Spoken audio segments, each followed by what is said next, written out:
Welcome to TWU 555 Negotiating News.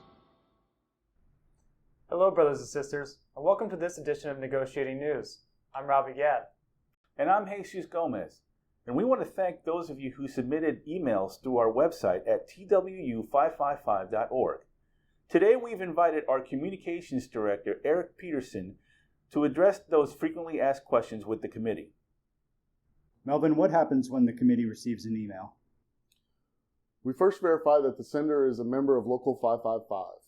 It will help us by stating your name and your employee number in the email. Next, emails are reviewed and discussed by the committee at the next meeting. We'll process the information. How does this fit in with the priorities established from the surveys? A response will be formulated and agreed to by the committee. This process can take several days while we carefully consider each member's recommendations. Responses can take a little longer on weeks we meet with the company. Robbie, why don't we get more information on the discussions at the table? That's actually a really good question. As we pass proposals back and forth with the company, those proposals are changing at a pretty rapid pace. So by the time we are able to publish each individual proposal, or the members actually able to read a proposal, a lot of times those proposals would have changed. And there's also the issue of unity. We need to present a united front at the table. And if the company knows that our members are not 100% behind us on our proposals that we're passing, they will use that against us. And each item in these proposals may differ to various members at different stages in their career. A 2-year member might have a lot of different experiences and are at a different point in their career than a topped-out 20-year member. If there's any arguments that break out in the break room or spill into social media, the company will know, and they will know that our membership is not united, and they will not take our proposal seriously. However, we do publish the highlights of all the articles that we've TA'd, and you can go on twu555.org, and there's a chart on there that'll explain everything that we've gotten tentative agreements on so far. So keep track of that. Jesus, after each session, we get an update from the committee, but we keep seeing the same articles on there. Why? That's a great question. Sometimes you see the same articles being passed back and forth. And that's not necessarily a bad thing. That just means that there's movement on that article. You have to remember that a lot of articles are more complex. Some have very few pages, some have several pages. And the ones with several pages sometimes require more discussion and more review. Sometimes we have the same goals. Both sides have the same goals. It's just a different way to achieve them. Sometimes we have to reframe arguments in order to achieve an agreement on that particular article. Now, if you notice that one of the articles has been passed, and all of a sudden, subsequently, it hasn't been passed, that's just a good indication that we've probably reached a stalemate on that particular article, and it's going to require a little bit more time to try to get what we want to get out of that particular article. Randy, why aren't we talking about money? Eric, money generally is the last thing that we deal with in negotiations. Normally, we have to handle quality of life issues before we get to finances.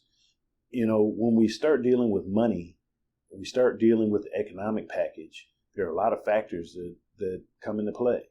Inflation, cost of living, a lot of things are that we have to take in consideration before we finish negotiating an industry-leading contract.